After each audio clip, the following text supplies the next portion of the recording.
Now, as police are clashing with college protesters at various locations around the country, one Connecticut school says that protesters can remain there, but under one condition. Channel 3 Eyewitness News reporter Marcy Jones is live right now from Wesleyan University in Middletown. So, Marcy, what are you seeing out there? Good morning. Well, unlike the scenes that we've seen coming out of Columbia University with those disturbing clashes and lots of property damage, tons of arrests, you'll notice it's very quiet, almost peaceful out here, and that is exactly what the president says is allowing the protesters to stay in their encampment. Now, take a look at some of this video that we've been seeing all morning, like the upheaval at Columbia University in Manhattan, smashed windows, protesters taking over buildings, and more than 100 arrests. The encampment here at Wesleyan University is very tame.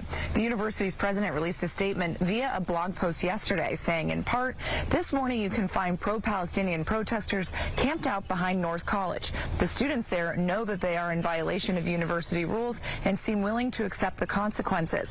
The protest has been nonviolent and has not disrupted normal campus operations. As long as it continues in this way, the university will not attempt to clear the encampment. Back out here live, the president goes on to say in his blog post, the university will not tolerate any hate, any harassment, any violence. As soon as any of those behaviors do start to surface, this whole thing will be shut down. And in the meantime, there's no sign on the protesters' end that they are going to leave anytime soon.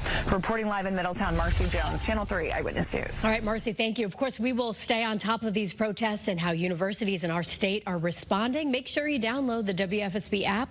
You can get every update straight to your phone.